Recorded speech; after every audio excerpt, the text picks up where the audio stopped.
Сайн байцгаана уу хүндэт сонсогчдоо. Монгол улсад бүтээмжийн хөдөлгөөн үүсгэгдсэний 30 жилийн ой зориулсан Монголын бүтээмжийн төвөөс эрхлэн гаргаж буй бүтээмж цуврал подкастын маань ээлжит дугаар өнөөдөр хүрч байна. За тэгэхээр зуны яг дэлгэр сар сайхан эд дундаа явж байна. Гадаа байгаль дэлхийн ногоороод ямар гоё байгааг та бүхэн харж байгаа тийм ээ.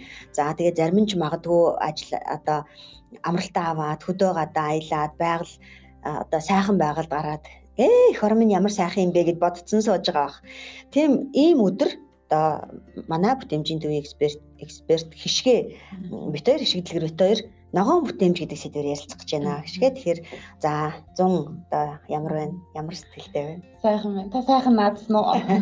Сайхан наадсан, баярлалаа. Тэгэхээр 100 ингээд цаанаасаа нэг ингээд санаа сэтгэл хүртэл нэг тийм өөдрөг тийм ээ тайван аз жаргалтай болдог. За тэгэхээр 100-ны мэдрэг чиний мэдрэмж ямар байна да? Ялангуяа манай Монголын 100 маш гоё болдог тийм. Би амар маш их дуртай амар гинэ. Маш их дуртай. Тэгээд хөдөөгөөр явах. Тэгээд маш их дуртай. Айгуу сайхан байна. Сая нэг цөөхөн хоног хөдөө явж амж уу? Амтсан хөдөө явж байгаа. Сайхан байлээ. Сайхан айраг цагаа идэгээ ногоон байна тийм. Ашгүй харин сая нэг хэд хоног бороо орсных сайхан байсан. Яг үнэндээ би бас сая нэг цөөхөн хоног хөдөө яваад ирлээ. Тэгээд одоо за удахгүй одоо яг ногоон бүтээмж гээд подкаст орондоо гэд нааша явж байхдаа бодож ийла. Тэгэхээр энэ сайхан ногоон байгалыг тийм үү? Яг энэ сайхан одоо бидний ингээд зундаа нэг ингээд ашиглаад хайдаг эсвэл зүгээр нэг амаа арчаал ингээд хайчдаг салфетик шиг тийм ээ одоо амны цаас шиг хамтахгүй юмсан гэж би маш их бодож ирсэн. Тэгэхээр яг энэ чигээр нь яавал энэ сайхан ногоон байгаль ерөөсөө л одоо нөгөө бидний амьдарч байгаа агаар хүчил төрөгчийн асуудал шүү дээ тийм үү дээ. Тэгэхээр энийг яаж аль болох удаахан шиг тийм үү байгаа чигээр нь ашиглах вэ? Яавал үр дүнтэй байх вэ? Яавал бүтээмжтэй байх вэ гэдэг талаар зайлшгүй бүр ярих хэрэгтэй юм байна гэж бодож ирсэн. Тэгэхээр одоо өнөөдрийн маань сэдв буюу ногоон бүтээмж. Яг яагаад одоо бүтээмж гэдэг юм өөрийн өнгөөр хэмжих бол хэцүү. Гэхдээ яагаад ногоон бүтээмж гэдэг юм гарч ирвэ? Энэ болохоор маш хамгийн дуртай сэдв. Одоо энэ манай бүтээмжийн төвд орж байгаа хөтөлбөрүүдийн хамгийн дуртай сэдв нь. Яагаад бол одоо их улс орнуудад одоо дэлхийн нийтээрээ л нөгөө уур амьсгалын өөрчлөлт ингээд усны хомсдол цэвэр агаарын бохирдол гэдэг ийм асуудал маш их яригдж эхэлж байгаа. Тэгэл энэ нь болохоор ерөөсөө л хүний одоо үйлдэл хүний буруутай үйлдэлээс бол. Одоо жишээ нь ковид гэл ер нь бол бас дэлхийн нийтээрээ бид нар ямар нэг дэлхий дээр амьдарч байгаасаа ковидоос л олж ойлгуулж шүү дээ. Өмнө нь л өрсөлдөөл ингээл тэмцээл гэдэг гэсэн бол тэгэл энэ одоо бид нар нэг дэлхий дээр амьдрах юм байна. Бид нар ингээд өрсөлдөж байх шаардлагагүй байна. Одоо бол ийм одоо илүү их нэг сэтгэл зүйн асуудал одоо ингэж ярих хэрэгцээ үүсдэг байгаа тий. Тэгэхээр энэ ногоон бүтээмжийг зайлшгүй ярих юм хэрэгцээ үүсдэг.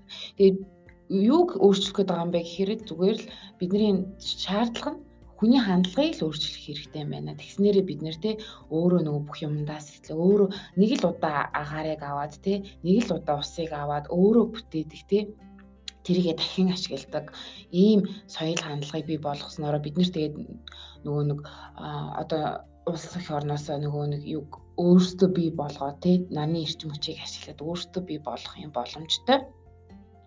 Одоо нөгөө усыг нэг удаа авсан бол дахин ашиглаад тэгвэл бид нэр одоо нөгөө усан цахилгаан станц ажиллаад байх шаардлагагүй, бид нэр тэр нүүрсийг ашиглаад байх шаардлагагүй эрчим хүч бий болгохын тулд хүн бүр дор бүрнээ тийм болчиход бид нэр тийм зүйл хэрэггүй болчихж байгаа байхгүй юу? Тэгэхээр энэ ногоон бүтээмж гэдэг маань болохоор би одоо ойлголтын хэлэлтэй ногоон бүтээмж гэдэг маань ерөөсөө л ногоон өнгөний ногоон биш нөгөө одоо ногоон бүтээмжийн эдийн засгаа дэмжих байгаль орчноо хайрлах хамгаалах энэ зүйлсийг нөгөө нэг бүтээмжийн арга хэрэгслүүдэд хослуулсныг ногоон бүтээмж гэдэг байгаа. Тэгэхээр ногоон бүтээмж гэдэг энэ ойлголт одоо ерөнхийдөө эдийн засгийн хувьд бол одоо яг хөгжлийн философийн салшгүй нэг хэсэг болсон гэдэг одоо их аль биесны үг хэллэг байгаа шүү дээ тийм ээ. Тэгэхээр одоо энэ ногоон бүтээмж гэдэг юм дотор тийм ээ яаж одоо тухайн үйлдвэр, тухайн байгууллага, тухайн хүн байгаль орчиндөө ээлтэй үйл ажиллагаа явуулах вэ гэдэг талаар тийм ээ одоо түлхүү анхаарах болж байна. Тэгэхээр энэ одоо яг ногоон бүтээмжийн одоо өөрийнх нь тэр яг бүтээмжийн шүү үзэл баримтлал гэж юм одоо юу байна аа? За үзэл баримтлал гэдэг маань ерөөсөө л одоо ногоон бүтээмж дээшлүүлэх энийг зэрэг одоо байгаль орчныг хамгаалах, бүтээмжээ дээшлүүлэх, үүнийг нэг зэрэг хангахуйц одоо эколог, бүтээмжийн үзэл баримтлал болоод одоо жижиг дунд үйлдвэрлэлүүдийг дэмжих те үүн дээрээ тулгуурлаад хөгжлийн стратеги бий болгох те үйлдвэрлэлээ одоо илүү их нөгөө нэг хог хаягдлаггүй эко болгох те үйлчлэгийг ингэснээр бид нөгөө нэг зардал гаргахын тулд юм үйлдвэрлээл ингээл хайрын цаг хугацаагаа алдаал тэгсэн мөртлөө бас байгаль орчноо бохирдуулаад байсан. Үүнийг нь арилгах юм гол хөгжлийн философи нь одоо юм ногоон бүтээмж гэж Азийн бүтээмжийн байгууллагаас ийм ногоон бүтээмж гэдэг юу гаргаж ирсэн байгаа. Одоо бид нэр хүн өөрөө нөгөө нэг байгалийн амьтан шүү дээ өөрөө. Тэгсэн ирнэ ингээд байглаас сүйтгэл тий. Одоо өөрөө нөгөө хүчил төрөгчийг амьсгалаад нүүр хүслийг ялгаруулдаг хүн чинь гол хүн чинь хүн өөрөө байгаа байхгүй юу? Тэгэхээр хүн одоо ингээд энэ байдлаараа ингээд хүн ам өсөөл ингээд тий дэлхийн хүн ам өсөөд байх юм бол цаашдаа бид нартэй хүн ам өсгийн хэрээр бидний хэрэглээ нэмэгдэн тий нөгөө бүх зүйлсүүд маань нэмэгдэн. Ингээд судалгаагаар гаргасан нэгдсэн үндэсний байгууллагаас гаргахад хүн ам ингээд одоо өсөөд байх юм бол бид нар 4 их дэлхийг хэрэгт шаардлагатай болох юм байна. 4 их дэлхийг юм шиг яг нэг манай их дэлхий шиг 4 их дэлхийг шаардлагатай болох юм байна. 2100 он гэхэд гэж байгаа байхгүй хэрвээ энэ авираа өсөөд ингээд байгаль орчинтойгоо буруу харилцаад байх юм бол тэгэхээр амар аюултай байгаа зү тий. Одоо тэгэл энэ нөгөө том баячууд нь одоо аль хэдийн нөгөө дэлхий дээр адилхан юм 7 гарал нийцсэн гэдэг байгаа шүү дээ тий. Тэгэхээр тэд нар нь одоо мөнгөтэй хүмүүс нь бол тэндээ ч одоо амьдэрчих юм шиг байна. Тэгээ бид нар одоо мөнгөгүй бид нар хэцүү хүмүүс дэлхийдээ сөөрөх юм биш үү. Тэгэх юм судалгаа гарсан байлээ. Тэгэхээр бас амар аюултай бид нар ирээдүйн хойч үедээ маш аюултай зүйлийг үлдээж байгаа байхгүй тий. Ямар ч агааргүй, цэвэр агааргүй тий хоол хүмүүс нь ямар ч шимт хижээлгүй тэгээ нөгөө хөрсөн бохирдсон юм чи ямар ч шимт хижээлтэй хоол хүмүүс идэж чадахгүй тэгэхээр зүгээр нөгөө химийн гаралтай тий ийм л зүйлсийг бид нэр ирээдүйн хойч үедээ үлдээгээд байгаа. Тэгэхээр үүнээс одоо байгаагаас нь илүү муудахгүй тул бид нар одооноос хичээх ядаж одоо минийгийн дугаасаа ингээд ийм байдалд хүрсэн. Тэгэхээр тэрийг арилгахын тулд бид нар одооноос хичээх хэрэгтэй болоод байгаа. Тэгэхээр 2100 он гэж чиний саяны хэлсэн тоо баримт их амар санагдаад авчихлаа шүү. Уул нь 100 хүрье гэж бодож ирсэн юмсан. Тийм. За тэгэхээр ер нь энэ ногоон бүтээмж гэдэг ойлголт бол уг нь их дээр үед гарсан шүү дээ. Одоо энэ байгаль орчны бохирдол гэдэг ойлголтыг бол бүр тийм ээ их дээр үеэс гаргаж ирсэн санагдаж байна тийм. Ер нь нөгөө нэг анх 1992 оноос эхэлж ярьж эхэлсэн. За тэгээд нөгөө нэг Рио де Жанейро хотод болсон юм одоо дэлхийн чуулга уулзалтаар энийг одоо авч үзэх шаардлагатай үсэж байгаа юм байна. Тэгээд үүнд нь бас манай Монгол орон оролцсон. За тэгээд нэгдээ явж байгаа. Тэгээд одоо 2050 он хүртэл хөгжлийн хөтөлбөртөө үүнийг байгаль орчноо хамгаалах, улмаар эдийн засгийг хөгжүүлэх ийм одоо хөтөлбөрөө төлөвлөгөө гаргаад ингээд явж байгаа Монгол улс. Тэгэхээр 2050 он гэдэг чинь одоо чиний хэлсэн 2100 он хүртэл одоо ерөөсөө хагас нь биш үү тийм ээ одоо 50 жилийн асуудал яригдж байна. Их л архан санагдаад байна шүү. Тэгэхээр эрхэм сонсогч та ч гэсэн бас өөрөөсөө эхлээд одоо энэ ногоон бүтээмж буюу энэ ногоон бүтээмжийн хандлага гэдгийг өөртөө төлөвшүүлэх хичээгээрээ одоо би сая нэг цөөхөн хоног хөдөө одоо булган аймаг явсан л та. Тэгээд очиж булгийн хажуугийн хог түгээд. Тэгээ хог түгээд уг нь бол тэр нутгийн яг тэр одоо голын хүмүүс өөрсдөө нөгөө малтай учраас тийм малдаа ингээд одоо чихрийн цаас тийм ээ одоо хог бити идчихээсэ гэдэг уг нь төгөл цэвэрлэх нь л байгаад байх шиг байгаа. Гэхдээ одоо хээр одоо тал хээр дүү бүс учраас үнэхээр салхиар ингээд жоохон салхи гарахаар маш их хог хийсч ирж байна л да. Тэгээд намайг нөгөө хогийн харуут барьсан хог төгөө явж исэн чинь нутгийн нэг хүүхэн шоолоод за та ирж ир манай голын хогийг цэвэрлж өгөх юм даа гэж хөрөөдлээ. Тэгэхээр одоо хүн боломж гарвал би уг нь амрах гэж оцсон. Гэхдээ амрах гэж оцсон ч гэлээ одоо бас тэртээ дэргүү хоногийн 24 цаг унтахгүй юм чинь тийм үстэй нэг 2 цагийг нь ч юм уу тийм ээ байгаль дэлхийдээ хэрэгтэй юм хийгээд өнгөрөх юмсан гэж бодсон шүү. Ямар гоё. Баярлалаа. Бидний бас ирээдүйд ингээд хов нэмрээ оруулж байгаа. Тэгээ бас хөөхөн хоёр одоо хог түсээ. Булган аймаг чинь маш гоё тийм. Тийм байгаль нь сайхан байгаасаа гэж бас би үнэхээр бодсон ингээд амарсан газраас тэгж болохгүй хаа гэд. Тэгэхээр ер нь бол ингээд одоо сая чи хэллээ те хойж үедээ сайн сайхан одоо байдлыг үлдээе гэд.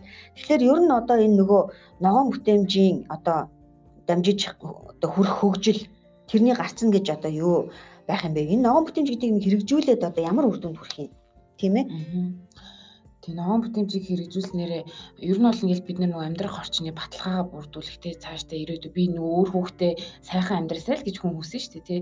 Тэгээд энэ ногоон бүтэмжийг хэрэгжүүлэх байгууллагууд ялангуяа одоо нөгөө байгууллагаар дамжуулж ингэж хэрэгжүүлэх боломжтой болчиход байгаа байхгүй. Тэгэхээр энэ үүнийх нь ногоон бүтэмжийг хэрэгжүүлснээрээ ямар үр дүн гарах юм бэ гэхээр бидээж мэдрийн нөгөө нэг хэрэггүй нөгөө хог хаягдл худалдаж аваад зардал гаргаад идэх гэсэн бол түүнийг нөгөө нэг анх авахаасаа өмнө те их усүрийн бий болохгүй тулд анх авахаасаа өмнө судалж үзээд ямар нэг дахин ашиглах боломжтой байна уу эсвэл зөвхөн одоо хог хаягдлахгүй байх боломжоор түүнийг худалдаж авах те. Үндснээрээ бидний нөгөө нэг ашиг маань нэмэгдэнэ. Хэрэггүй өргүү зардал маань багасаа. Тэгээд тэр дахин ашигласан зүйлсүүдэд дахинж борлуулах ийм боломж маань өртөнө. За тэгээд биднээс мэдрэний нөгөө гол зүйл эрүүл мэндийн болон аюулгүй байдлын маань эрүүл аюулгүй орчин нөхцөл маань бүрдэн тий.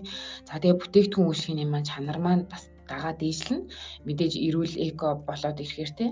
За тэгээд байгаль орчныг хамгаалах дэмжлэг болж өгнө. Одоо бид нэр өөрөө бие хувь нэмэр оруулах боломж маш том.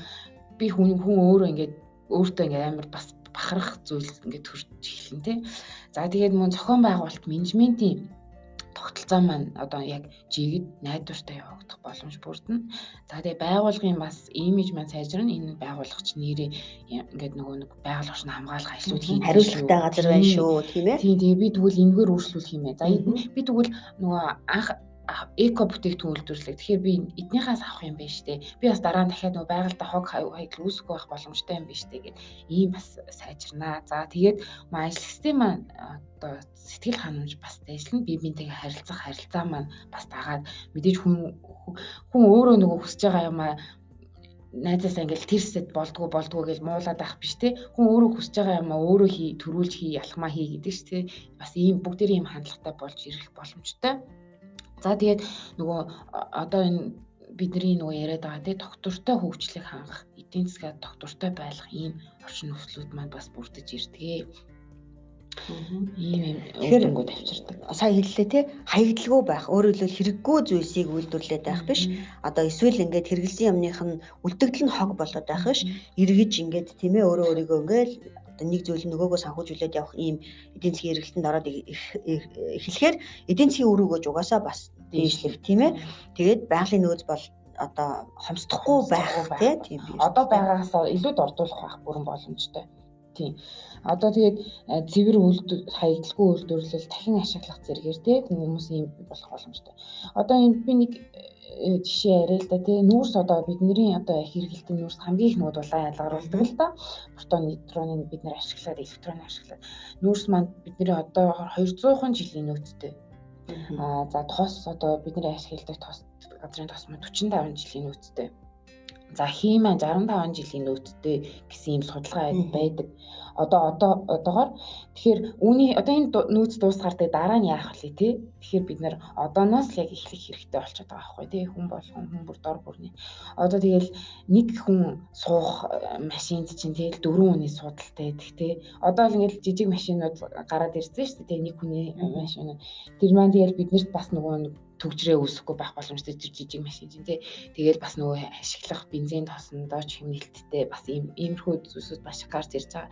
Гэтэл одоо электроноор ажилладаг машин тий одоо нарны эрчим хүчээр ажилладаг машинууд үүсэж байгаа.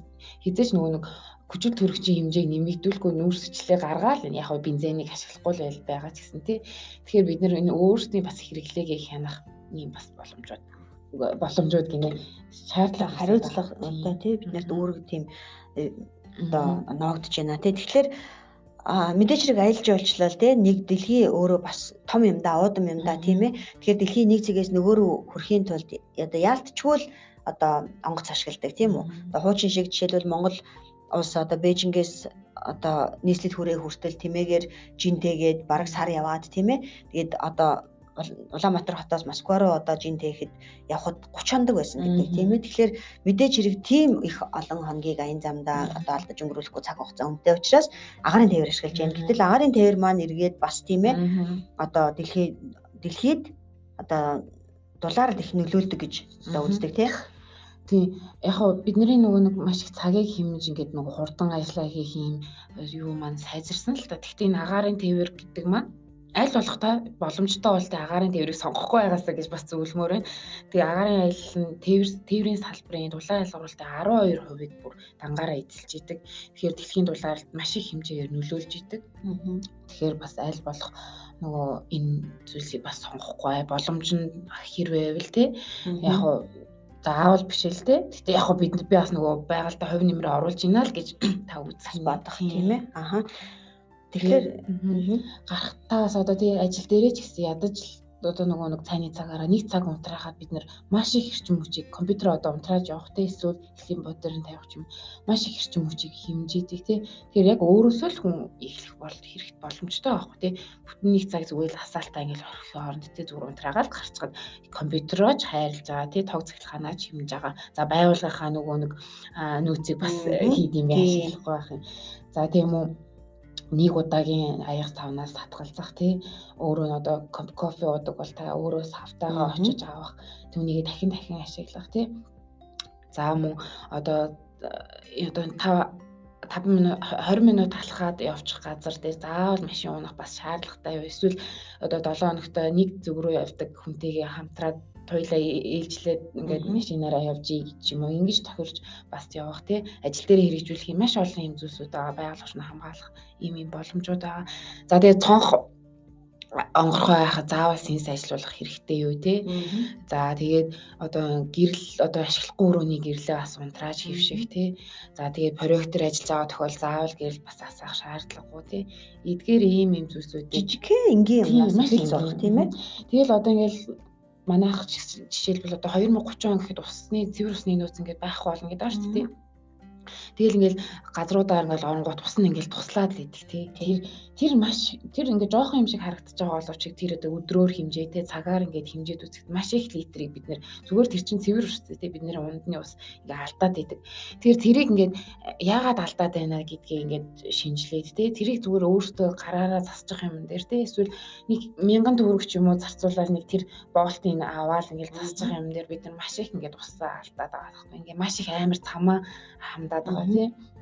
Бас энэ зүйлсүүдээ одоо тэгэл нойлын ус нь ингээл гоожоол байгаад идэг маш олон газрууд байж идэг тий. Тэгэл нэг нь очивол ямар тийм сэтгэл минийх биш юм чи ингээл тий.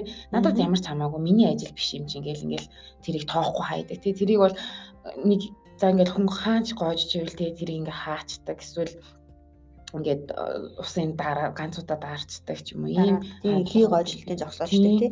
Тэр өстө маш их бухимдал төрүүлж шээ. Одоо тэр ариун цэр өрөөний бокс бочки тий тэрний одоо ус ингээд одоо 2 товчлоор байдаг шүү дээ. Нэгийн дараад нөгөө их гоожилтын дараад орохоор ингээд маш их гоожоод байдаг. Тэгэхэд өдөр тараа зөвхөн ганцхан тэр одоо 0-ын уснаас болоод 2000 хүртэл литр ус. Өөрөөр бүхэл бүтэн 2 тонн цэвэр ус ингээд зүгээр ингээ урсчдаг байхгүй. Тэгэхээр тэрийг хүртэл хүн ингээ бодож явах хэрэгтэй тийм ээ.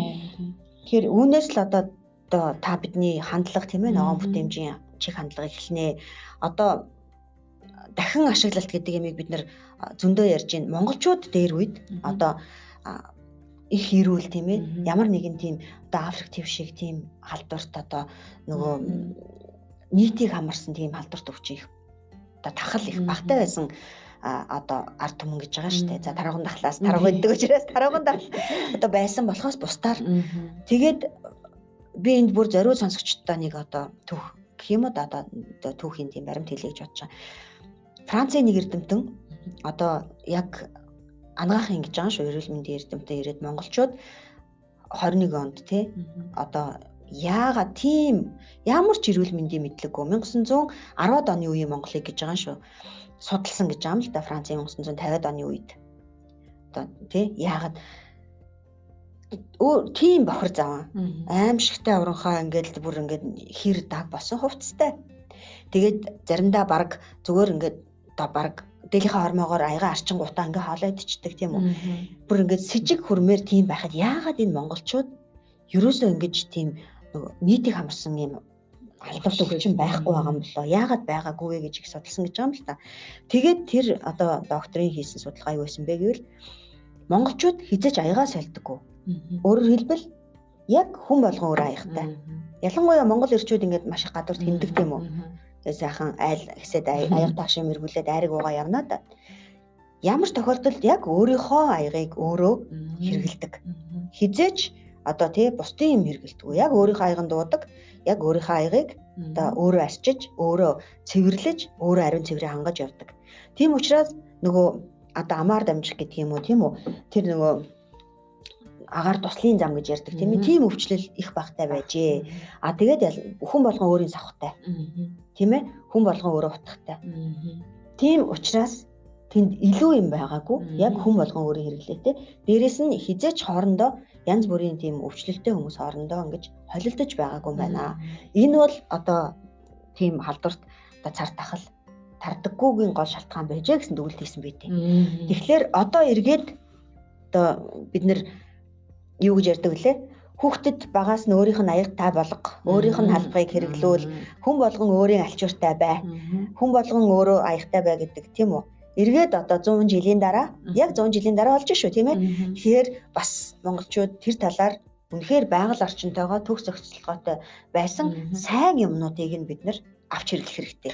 Мэдээж хэрэг одоо хөгжлийн хугацаанд хоцрогдсон юм байлгүй яг хөө гэхдээ жишээлбэл хүн болгон өөрийнхөө аягыг өөрөө арчилж арын цэрэг хангадаг байсан тэр одоо уламжлалыг бол яг зөв талаас нь авч үлдэх хэрэгтэй тий.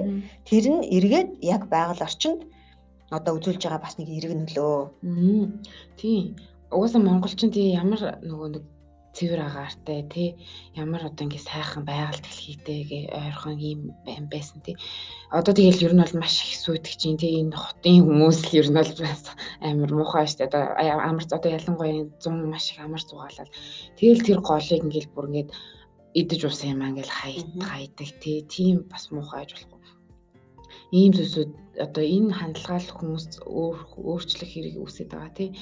Тэгэл нөгөө байгаль орчноо бохирдуулаад хог хаяал одоо тэр хувь бидний одоо энэ авч хэрэглэж байгаа хувцс хунар тий маш үйлдвэрлэхийн тулд тий маш их урсыг зарцуулдаг тий нэг л тэр хувцсыг үйлдвэрлэхийн тулд тэгэхээр бид нэр анханасаа авахтаа тий одоо үүнийг бодож үзэх хэрэгтэй болчиход байгаа хөө тий тэр одоо цаасаа дахин ашиглах нөгөө арын ингээл хэрэггүй ингээл хайдаг тэгэл одоо дахин ашиглалаа засаад нэг жоохон юмын засаал өөрчлөхөд болох байсан юмыг дахиад шинээр аваал тий ийм соёл хандлагууд дээрээ бид нэр аим маш их анхаарах юм одоо юу гэсэн тэгэл нөгөө бид нөгөө ургамлаа хоолчдаг тий ногоо тарьдаг одоо бид нөгөө нэг тожуул болгоод байгаа штэ тий нөгөө усны эхийг тий тэр маань нөгөө маш буруу бас байгаа хгүй тий нөгөө усыг багасгах бид нар гадаргын гүнээсээ гатна одоо юунасаа татна ш тэр ургамалчин тийжээж нөгөө нэг усыг бий болгоно тэгээд бас тийм түүнхээр амьтад жижиг амьтад хоолн за тэр амьтдаар нь бидний одоо идж байгаа энэ мал амьтад бас хоолно тэгээд бид нар тэр малаар нь бас хоолж байгаа тэгэхээр энэ юугаа бүр циклээ ингээд байгалийн зохицуулахыг тийм би түрүүнийхээ тэр аялын одоо өөрийнхөө аялсан тэрийг бас дахиад хэлмээр санагчлаа. Яг тэгвэл би нааша буцахдаа би уг нь аминда одоо нэг жижигхэн нэг багийн тийм ээ багт нэг хит хоногтой тэнд хоёр одоо том хогийн сав дөрөв хог дүүсэн. Тэгээд эргээд нааша одоо Архангай аймгийн Үлжид сумаар дайрч ирсэн байхгүй. Үлжид сумын уртлын уулын хогийг хараад би яг уйлмаар санагдсан. Тэнд мал байгаа тий. Тэр хавийн одоо ургамал удахгүй урахгүй баха. Бүр ерөөсөө бүхэл бүтэн уул тэр чигээрээ хоёр ингээд уул дамнаад миний л одоо машинтайгаа явж өнгөрсөн 3 км орчим зам тэр чигээрээ битүү хог дундаа дандаа гэлгарууд дундааны сав. Бүр ингээд уйлмар санагдсан. Тэгээ би хамт явж исэн одоо хүмүүстэй хэлж илаа л да. Би хэрвээ Архангай аймгийн Үлжид сумын харьяад иргэн байсан бол яг одоо энд урайлга гаргаж те 10 хоног хог тууя гэж хэлмээр байна гэж хэлээ шоолуулаад ирсэн. Тэгэхээр намайг одоо яг Архангай аймгийн Үлжид сумын хүн одоо тэнд төрсөн өссөн хүн юмыг яаж мэдхүү сонсч ивэл уучлаарай бас одоо миний үгийг те сонсож нутаг усныхандаа дамжуулаад урайлаад тэр сайхан газраа одоо тэр сайхан нутгаа одоо очиж цэвэрлээрээ. Хажууд нь одоо ерөөсөө тэр уулаас нь 1-2 км-ийн хойно ямар гоё одоо усны шуудтай жижигхэн гоё нуур байдаг үлээ. Одоо тэр уулыг даваад хог орлоо бол тэгээд тэр ус руу орлоо. Тэгэхээр бид нар тэрийг чи өөрсдөө хэрэглэнэ яг үнэ. Тэгэхээр тийм байдал одоо бүр ингээд хамгийн өчүүхэн хүний тэр нэг хувиа хичээсэн өчүүхэн зан. Одоо жишээлбэл нэг ундаа уугаал шууд цонхороо миний машины өмнө пад гэж шидэх жишээтэй тий.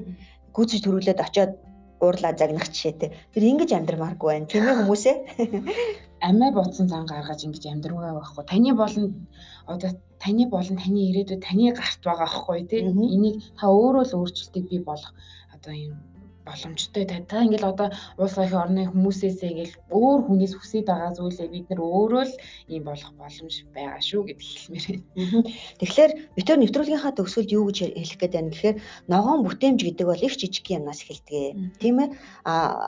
Бас монголчууд үнэхээр урд нь бол одоо малын гаралтай одоо хөдөө аж ахуйнхаа бүтээгдэхүүнээс хаягл гаргадаггүй байсан. Гараараа ч гэсэн одоо бүдүүлэг тийм үү удаан ч гэсэн одоо нэг хонь гаргаад идлээ гэхэд хоньныхоо нэхийг өөрсдөө тий хоньныхоо ноосыг аваад эсхийгээ хийчээд тэрийг ширээд доороо дэвсчээд арсыг нь нэлдэнгуудаа хүүхдтэй одоо өөрсдөө Монгол гутал хийдэг ч юм уу эсвэл тийм ээ үгүйдээ доороо дэвсгэр болгож дэвсээд эсвэл одоо хүүхдтэй тийм ээ шиндэрсэн хүүхдтэй нэхийгээр нүлгий хийгээд ингээд эсвэл одоо бод малаа тийм ээ өвлийнхөө ажныхаа бод малыг ямар мундаг шир үдээр хийж тийм үү эргээд тэрийгээ яг өөрийнхөө ахуйд ингээд янз бүрийн боолт хийгээд ингээд ашиглаж исэн бэ. Гэтэл одоо хөдөө байгаа хогны маш их хэсгийг одоо нөгөө синтетик мяндас эзэлдэг.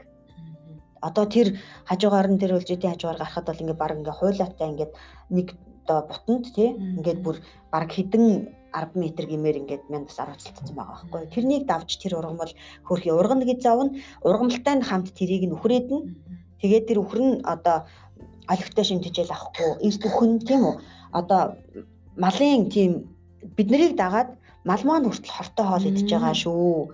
Тэрийг одоо та бүхэн бодоорой.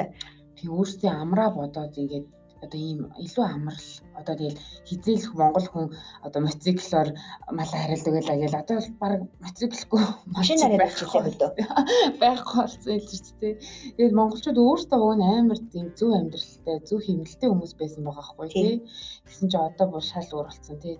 Одоо зэрэг ялгаар утыг одоо байгальд 1000 жил болж ич ингэж устж өгөө болон хүмүүсд шингэн гэсэн ийм амар маш олон амар мэдээнүүд байдаг тийм бид нар одоо тэгээд өөрсдөө одоо ингэ нөгөө надад ямар хамаатай би ингэ ганцхан өөрчлөгдөд яах юм гэж бодож болохгүй та өөрчлөгдөхөд таны хажуудах хүн өөрчлөгдөн за тэгээ ингээд салаалаа явна тэгээ зөвхөн би ингээл бусд нь ингээл заван байгаад ахт чинь ингээл дахин юм хэрэглээд ахтгүй шээ ийм хэрэглээ өндөртэй ахт чинь гэж бодож болохгүй шүү гэж хэлмээр.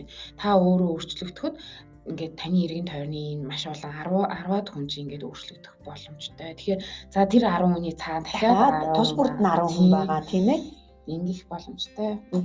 За тэгэхээр одоо энэ ногоон бүтээмж гэдгийг одоо өнөөдөр бид тээр эдийн засгийн үүднээс ч юм уу тийм ээ одоо олон улсын нэг айхтар хүнд одоо юу гэдгийг тогтсон хэллэгээр биш зүгээр хүн болгоноос яг бидний хамгийн энгийн амьдралаас өдөр тутмын минут болгоны амьдралаас одоо хамааралтай холбоотой зүйл шүү гэдэг талаар нь одоо та бүхэндээ дахин сануулгах гэж одоо өнөөдөр ярилцсан шүү. За ингээд та бүхэн байгууллага болгон хувь хүн болгон өөрсдөө одоо их дэлхийгээ хайрлаж өөрийгөө их дэлхийн яг нэг эд эс гэж мэдэрч тийм ээ. Тэгээд бусдад эерэг сайхан нөлөөг үзүүлээд тэгээд одоо их дэлхийдээ хамтдаа аз жаргалтай амьдарцгаая. За тэгээ бас нэг юм хэлэхэд мэдлэг бол нэмэх фактор аа.